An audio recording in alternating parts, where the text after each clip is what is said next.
Faraó, com medo do crescimento dos hebreus no Egito, porque era um povo fértil e abençoado, pensava: eles vão se tornar mais numerosos do que nós. Então ordenou o rei do Egito que todas as crianças do sexo masculino fossem lançadas ao rio Nilo, fossem mortas. Uma mulher chamada Joquebede, da tribo de Levi, sabendo que seu filho estava condenado à morte pelo decreto do faraó, escondeu-o por 3 meses. Porém, não podendo mais escondê-lo, pegou um cesto feito de junco, revestiu com barro, betumou e colocou o menino no cesto entre os juncos do rio Nilo. A filha do faraó foi até o Nilo para se banhar, e suas servas viram o cesto. A filha do faraó, ao abrir o cesto, viu a criança chorando e moveu-se de compaixão, porque Deus tocou em seu coração. Ela disse: este menino é dos hebreus.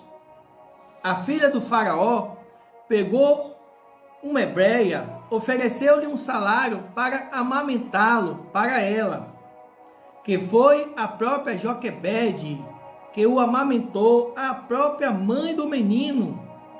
Tendo o menino crescido, levou para a filha do faraó, que o adotou e deu o nome de Moisés, que significa aquele que foi tirado das águas.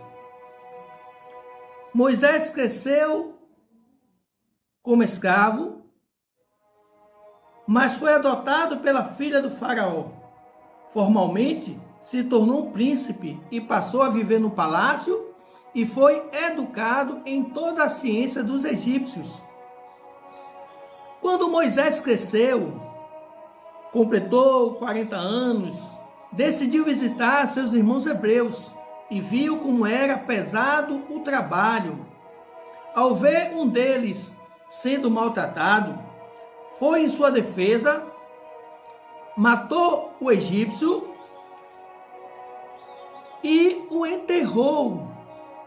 Quando o faraó soube do homicídio, procurou matar a Moisés, mas Moisés fugiu para o deserto de Midian. E o sacerdote de Midian tinha 7 filhas, as quais vieram tirar água e encheram os bebedouros para dar de beber ao rebanho de seu pai. Então vieram os pastores e expulsaram-nas dali. Moisés, porém, levantou-se e defendeu-as, e deu de beber ao rebanho. E voltando elas para Reuel, seu pai, ele disse: por que hoje voltaste tão cedo? Responderam elas: um homem egípcio nos livrou da mão dos pastores, e também tirou água para nós e deu de beber ao rebanho. Ele perguntou às suas filhas: e onde está ele? Por que deixastes o homem? Chamai-o para que coma pão. E Moisés concordou em morar com aquele homem. E ele deu a Moisés sua filha Zípora, a qual deu à luz um filho, a quem ele chamou Gerson, porque disse: peregrino fui em terra estrangeira. Moisés fugiu para o deserto de Midian, do Egito para Midian, e casou-se com Zípora, filha de um sacerdote em Midian, chamado Jetro. Amados, Moisés passou 40 anos no Egito, onde recebeu toda a sua educação nas ciências humanas. Agora vai passar mais 40 anos cuidando do rebanho de seu sogro Jetro, aonde vai ser capacitado por Deus no silêncio do deserto de Midian. Vai ser exatamente no deserto de Midian que Deus vai falar com Moisés para futuramente pastorear Israel na peregrinação do deserto do Sinai. Moisés estava apacentando o rebanho de Jetro e levou o rebanho para o outro lado do deserto e chegou a um lugar chamado Monte de Deus. Enquanto Moisés apacentava o rebanho no monte, Deus apareceu-lhe em uma árvore que estava pegando fogo. E apareceu-lhe o anjo do Senhor em uma chama de fogo no meio de uma sarça. E olhou, e eis que a sarça ardia no fogo, e a sarça não se consumia. E Moisés disse: agora me virarei para lá, e verei esta grande visão, porque a sarça não se queima. Vendo o Senhor que Moisés estava se aproximando para ver a sarça, bradou do meio da sarça e disse: não te chegues para cá, tire as sandálias dos teus pés, porque este lugar é terra santa. Eu sou o Deus de teu pai, o Deus de Abraão, de Isaque e de Jacó.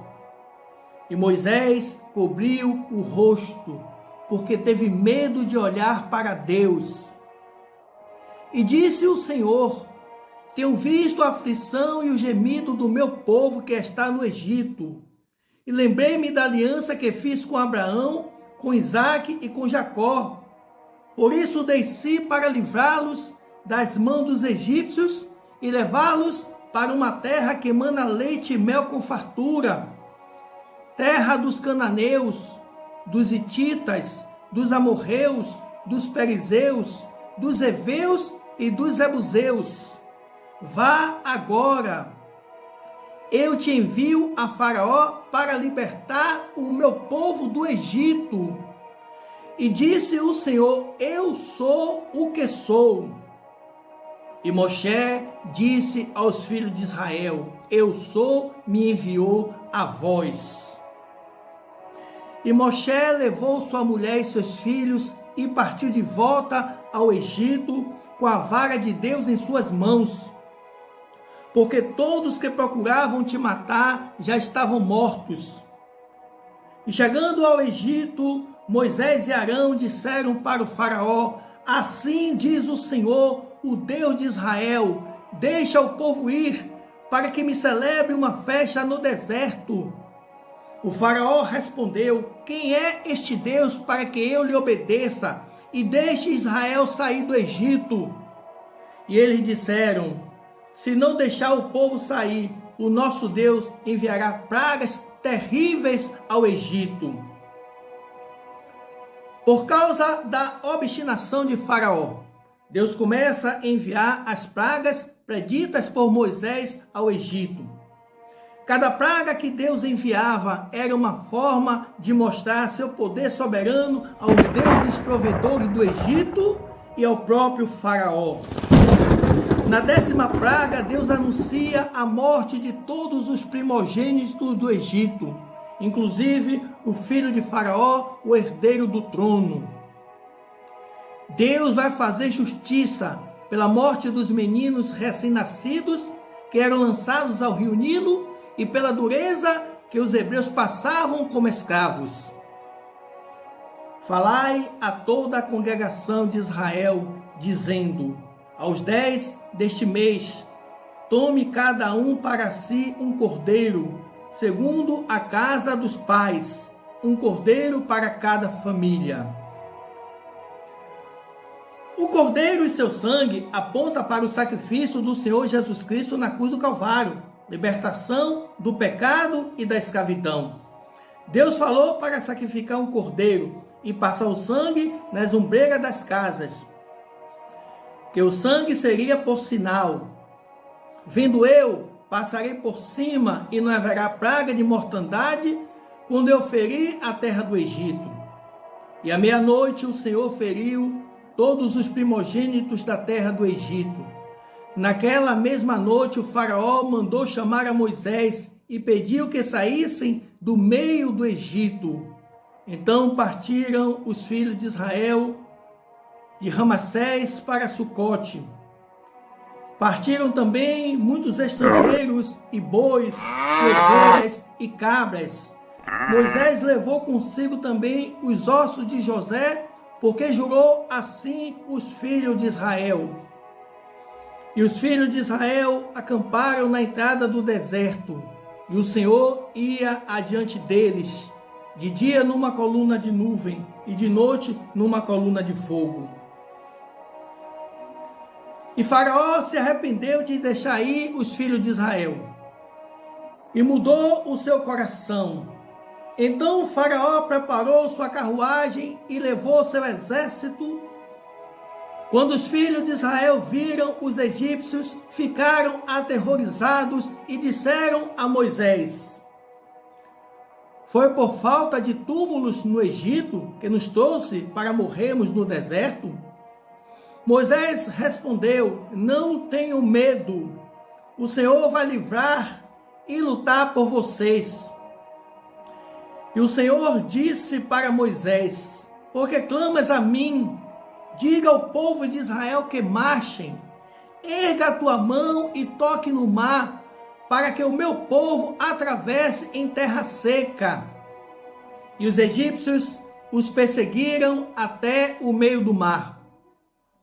No fim da madrugada, do alto da coluna de fogo e da nuvem, o Senhor quebrou os carros de Faraó, e os egípcios fugiram porque Deus estava lutando por eles. E Moshe estendeu as mãos sobre o mar, que pela manhã voltou ao seu lugar. Israel atravessou o mar em terra seca. Assim o Senhor salvou Israel naquela noite da mão dos egípcios. Israel viu os egípcios mortos na praia do mar. E Moisés levou 40 anos para atravessar o deserto do Sinai antes de entrarem na terra prometida. Mas somente Josué e Calebe, dos que saíram do Egito, entraram na terra de Canaã. Deus realizou vários milagres no meio do povo, e mesmo assim os filhos de Israel duvidaram do poder do Senhor. Por isso eles demoraram tanto para atravessar o deserto. O povo era incrédulo, e o Senhor disse para Moshe: até quando esse povo se queixará de mim? Eles não viveram as promessas porque foram rebeldes. Até Moisés viu a terra prometida, mas não entrou nela.